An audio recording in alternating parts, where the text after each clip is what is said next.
तर आज आपण बघणार आहे class 9th chapter number 5th quadrilateral practice set number 5.4.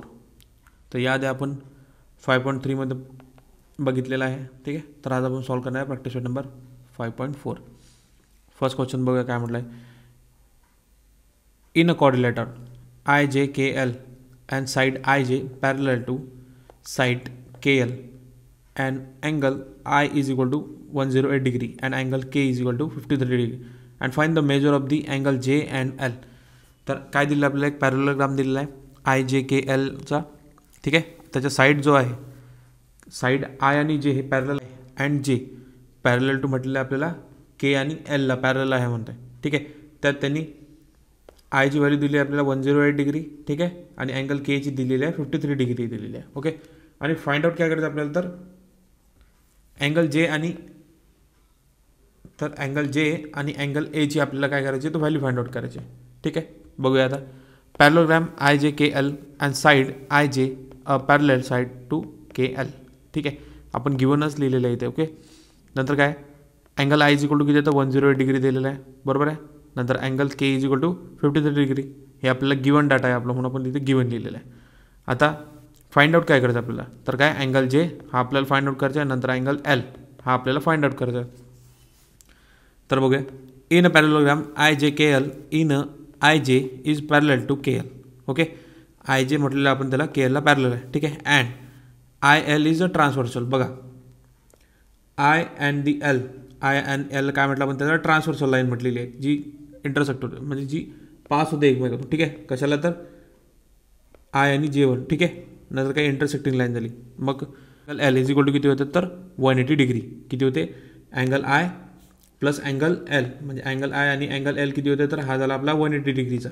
याला काय म्हणतो आपण, ट्रान्सव्हर्सल लाईन आहे आपली, किंवा सप्लिमेंटरी अँगल कशाने म्हणतो, तर हे आपलं त्याचं रिझन आहे काय, तर interior angle on the sides of the काय म्हटलं ट्रान्सव्हर्सल आर, काय म्हटलं सप्लिमेंटरी, काय म्हणतो त्याला सप्लिमेंटरी अँगल आहे. काय तर हा इंटिरियर अँगल जो आहे आपला, हे जे इंटिरियर्स अँगल्स आहेत एकमेकांना ऑफ साइड, ठीक आहे, तर त्याला काय म्हणतो आपण सप्लिमेंटरी अँगल म्हणतो.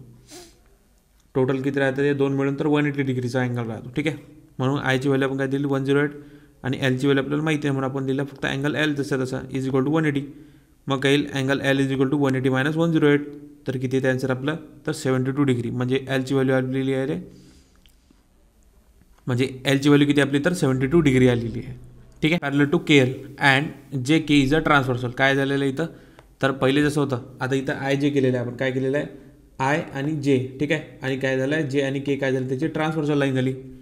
ठीक आहे, is transversal and angle J plus angle K is equal to किती झाला, तर 180 डिग्रीचा झाला. का, तर interior angles of the of same sides किती येतात, तर ऑन द ट्रान्सव्हर्सल लाईन.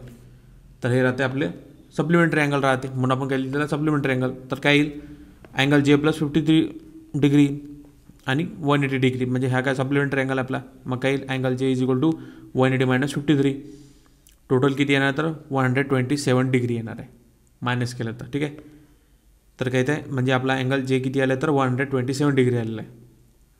मग आपल्याला काय काय काढायचं होतं, J फाइंड आउट करायचं होतं आणि L फाइंड आउट करायचा. तर काय आलेलं आहे आपलं, दोन्ही अँगल निघाले किती, तर 127 डिग्री आलेले आहेत. तर दोन्ही आपले अँगल आले आहेत, कोणते काय आले तर ते 127 डिग्री आले आहेत. नेक्स्ट बघूया, in a parallelogram ABCD and side AB parallel to side AD. ठीक आहे, AB पॅरलल म्हटलं आहे AD ला and side AB concurrent to म्हटलं आहे DC. AB कॉन्करंट टू म्हटलं आहे DC ला. ओके, म्हणजे AB म्हटलं आहे DC ला कॉन्करंट आहे, म्हणजे ह्या दोन सेम साइड आहे. Okay, and angle A is equal to 72, angle A आपला 72 डिग्रीचा. And then find the measure of the angle B. आपल्याला फाइंड आउट करायचं आहे, तर फाइंड आउट करायचा अँगल Bचा आणि अँगल Dचा. ओके, हे अपोजिट आहे दोन्ही, आपल्याला हे फाइंड आउट करायचं आहे. बघूया आता काय म्हटलं आहे, in parallelogram ABCD side BC. Okay, parallel to side AD, हे आपलं गिवनच आहे. आणि side AB concurrent to side angle A is equal to 72 degree. मग काय येणार आहे, in parallelogram ABCD and BC parallel to AD. काय येणार, तर BC पॅरलल टू AD. काय केलं आपण त्याला, BC पॅरलल टू ED, कारण की अपोजिट साईडच्या दोन्ही अँगल साईड. आणि काय आहे, तर AB ही ट्रान्सव्हर्सल साईड आहे त्याची. तर काही angle B plus angle A किती घेतला आपण, angle B plus angle A किती घेतला टोटल, तर हा आपला सप्लिमेंटरी अँगलमध्ये 180 डिग्रीचा. ओके, तर कारण की 72 म्हणजे किती होणार आहे, तर 180 डिग्री. मग काय angle B is equal to किती नंतर दोन्ही याचं जर मायनस केलं आपण तर ते येत आहे 108 डिग्री येत आहे. ठीक आहे. नंतर काय in a parallelogram ABCD AC parallel to AD आयसोस्केलर काय येईल तर ट्रापेझॉइडम येणार आहे. नंतर angle A is equal to किती आहे तर अँगल डी काय आहे तर बेस अँगल कॉन्करंट इन आयसोस्केलर ट्रापेझॉइडम येणार आहे. ठीक आहे. मग बघूया थर्डमध्ये काय म्हटलं आहे. In a parallelogram ABCD and side BC and side AD काय म्हटलं आहे side BC parallel to side AD and if side concurrent to side CD then prove that the angle ABC concurrent to angle DCB आपल्याला find out काय करायचं तर ABC जो दिलेला आपला ABC हा कॉन्करंट म्हटलं आपल्याला कशाला तर DCB हे सेम आहे का आपल्याला चेक करायचं. ओके बघूया आता in a parallelogram ABCD side BC okay parallel side AD म्हटलेलं आहे आणि side AB concurrent to side CDला म्हटलं आहे. तर टू प्रूफ काय करायचं आपल्याला इथे की अँगल ABC कॉन्करंट आहे की नाही कशाला DCBला. ओके नंतर काय नाही आता प्रूफ काय करायचं आपण त्याला angle parallelogram ABC in a parallelogram ABC find the BC side concurrent to CD हे आपल्याला तर गिव्हन दिलेलं आहे. नंतर इन अ पॅरलोग्राम ABCD आयसोस्केलर ट्रॅपेझियम ओके काय येणार तर angle A and congruent to angle D काय म्हटलं angle A congruent to angle D.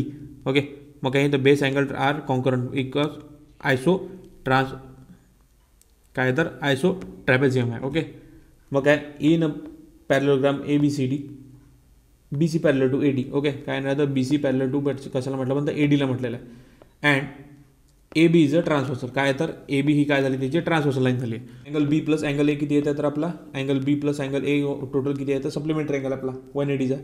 मग BC पॅरलल टू म्हटलं ABला BC parallel to AD and CD is a trans काय तर angle C plus angle D किती घेतला आपण तर 180चा हा पण सप्लिमेंटरी फ्रॉम 1 and 2. आता इक्वेशन नंबर 1 and 2 पण काय घेतात angle B plus angle A is equal to किती तर angle C plus angle D म्हणजे किती येणार तर angle A congruent to angle Dला कसं आहे तर आन्सर काय येतं फ्रॉम 1 आपण काय घेतं इक्वेशन नंबर 1 वरून मग angle A plus concurrent to angle D तर काय येईल angle D plus angle A is equal to angle C plus angle A तर काय झाले ते ए दोन्ही याचे कॅन्सल झाले म्हणजे राहिलं काय अँगल B प्लस किती होणार तर अँगल C म्हणजे काय येते angle B equal to angle C म्हणजे काय येतील दोघे सेम येतील याच्यात. मग काय अँगल ABC कॉन्करंट टू म्हटलं आपण त्याला अँगल DCB हेच आपल्याला प्रूफ करायचं होतं. कसं आलं तर आपण इथे दोन्ही व्हॅल्यू आपल्या Aच्या आणि Bच्या याच्यातल्या कॅन्सल झालेल्या होत्या. A आणि A दोन्ही याच्यातला आपण कॅन्सल केलं तर काय राहिलं तर आपलं अँगल B आणि अँगल C म्हणून आपण काय करू शकतो